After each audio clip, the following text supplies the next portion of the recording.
Hello, sports card collectors and investors. I hope everybody is having a great day today. Wanted to touch on a topic that I've seen a lot of debate on it, and it's whether or not PSA 9s are a good investment or not. And it seems like there's a lot of folks that are kind of on board with PSA 9, and then there's others that are just kind of like, you know what, people just want PSA 10s. They're not as much interested in PSA 9s, and it's not really worth it from an investment standpoint. And so I wanted to explain today why I really value PSA 9. And there's a few different angles that I take when looking at cards, but I know that I've talked about this almost ad nauseum, just about how I'm focused on specific players and specific sets. And what happens a lot of times is, I think there's an incorrect assumption that, if you have a modern card, especially one that's been printed in the last 2 years, that if you send off to get that card graded, that's an automatic 9 or a 10. And recently I've been seeing a lot of PSA breaks, or not breaks, excuse me, mail days where they're getting their PSA grades back, and I'm seeing a lot of 5s and 7s and 8s and a lot of lower grades on newer cards, which is actually kind of shocking to me. Just because you do assume that, hey, if this card was printed a year ago or less, coming right out of the pack and then put into a sleeve, into a one-touch or a top holder, that it should be in good shape.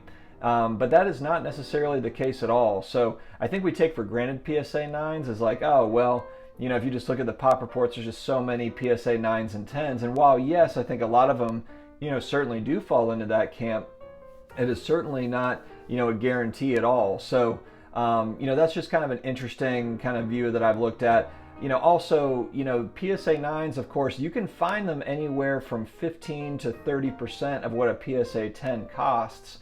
And so if it's a card, if it's a LeBron James Chrome rookie card, the PSA 10 is not affordable for most people. And so, then you start looking at 9s and maybe even 8s. Same with, Michael Jordan cards from the 80s. And eventually that'll also be Luka Doncic and Zion cards and some of these other guys, Giannis. I think that we have short memories with a lot of this stuff, to where, if it's not a 10, then nobody's going to want it. Now, if you're solely looking to, flip within the next 90 days, let's say, then maybe you're not going to get the value that you're looking for, but there should be other variables and other strategies that you have in place to where there could be possibilities to flip a 9, and so, with that, there's just too many other variables when we're talking about it. Another thing that a lot of my viewers have brought up, that actually a very good point, is PSA 9s have the ability to get a BGS 9.5 in some cases. So, if you compare prices, and the 9.5 is going for closer to what a PSA 10 looks like price-wise, then maybe it's worth cracking the PSA 9 case and submitting it over to BGS and see, what happens. It's worth a shot, and who knows, maybe SGC falls into that camp too. I mean, I know that right now PSA and BGS are the leaders as far as resale price goes, but I don't know, if that'll be like that forever. We've talked about this where in the early 2000s, people were popping PSA cases, cards out of PSA cases, and sending them off to BGS, because BGS at that point was considered the leader in in grading, in sports card grading. So we just don't know. Sometimes we act like PSA is going to be king forever, and that could very well be the case, but it might not be. It might be SGC, it might be BGS, or it could be a brand new company, a new technology that comes into the market over the next few years that completely takes over. So I think that if we're looking at just those comps between PSA 9, BGS 9.5 compared to a PSA 10, look really hard, because if you're getting, if BGS 9.5 is half the cost or even less than a PSA 10, that could be, big value down the road if there's a switch in thinking, between grading companies. So very interesting discussion there. Buying PSA 9 offers the ability to diversify as well. So, you can get far more PSA 9s than you can if you're just buying PSA 10s, unless you've got a huge budget. But even still, if you focus on PSA 9s, it allows you to buy a variety of players, get more cards. And so, if you do have a player that has a career-ending injury or something goes south with a set, and it doesn't have the same popularity, then at least you are able to diversify a little bit. The other thing is we've seen data too that has proved that in many cases PSA 9 has risen just as much as PSA 10. In some cases, there's some, I believe it was Slab Stocks actually, another content creator that did a really good video and just showing how there was even instances where PSA 10 Silver Prism basketballs had dropped in value, whereas the PSA 9 of that same card had risen in value. So there's no rhyme or reason to this thing. It's not as if you get that PSA 10, then it's going to appreciate more than a PSA 9. I think that that's a falsehood that a lot of collectors and investors think that's somewhat of a guarantee, and it's not. Almost like if a card gets hot, you want to make sure you have that PSA 10 as far as growth goes over the PSA 9, and that's not necessarily the case.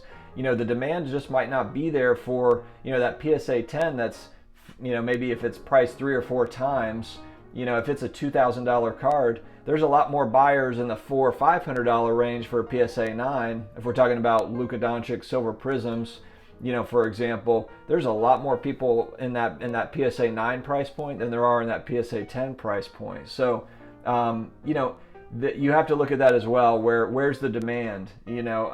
Obviously there's less, PSA 10s typically with any of these cards. And so there's going to be demand just there because there's just fewer of a print run or fewer that have been graded in most cases. But it doesn't change the fact that PSA 9s do have that value. There has been data to show that there's great growth with PSA 9, and they're more affordable with most of us. I'd love to buy PSA 10 for everything, but that's just not reality with my budget. So PSA 9, and then in many cases BGS 9.5 can offer some really good value, in my opinion. Lastly, I'll say, and I know that a lot of collectors and investors can attest to this, there's just becoming, it seems like the wait time for grading companies is just more and more and more and more. It doesn't look like it's slowing down. I mean, I heard that, PSA, had, something where they were going to scan and run through and be able to get caught up, in a lot of their backlog, but I don't know if I haven't heard anything new on that, and I don't know if there's any guarantees that will happen. And so, it's really kind of interesting. I don't know, if it starts taking 6 to 9 months at a minimum to get cards back, that automatically, pushes up the price for already graded cards. And then then of course it makes people pause as to, do I even want to grade these cards? Do I want to go through the hassle? Do I want to wait? How do I know I'm even going to get the return once I even, get those cards back? So unless they can figure out how to speed up this process, this wait time, and if it keeps on getting worse, that can be, that can be a big problem in our world. Assuming that, there's not another grading company, there's not other options. And I think that what typically happens in free market society is when there's an issue like this, there's another company that comes in and solves that problem. So if it gets to be that we're waiting a year to get cards back, even SGC, I've heard people saying that they're a month, 45 days behind what they were supposed to send those cards back at. And SGC was supposed to be the one that was going to be that quick turnaround and kind of taking on that volume. And of course, just like a lot of these other companies, they have been getting a ton more volume. So that's going to be really interesting to see. Are the grading companies going to just keep falling behind? Are they going to hire? Are they going to figure out how to solve that? Because if they don't solve that problem, then that's going to be really interesting. If you have already graded cards, PSA 9 might be the best that you can find. So you might just not have the luxury. And of course, adds that scarcity to the PSA 9s, if we're just not getting more, graded cards into the market. And so, that's going to push up prices. It has the ability to push up pricing. So really interesting discussion. Guys, what do you think about PSA 9s or BGS or SGC? Let's just go ahead and open it up. Comment below. If you haven't subscribed yet, I've got daily videos coming out. We just went over our 100th video produced. And we're going to keep on going. Really enjoy making the content, enjoy the feedback and the debate with a lot of our subscribers and viewers in the comment section. And yeah, we're just excited to be doing this, and it's been great. So thank you for joining us. We will talk to you again soon, guys. Have a good one.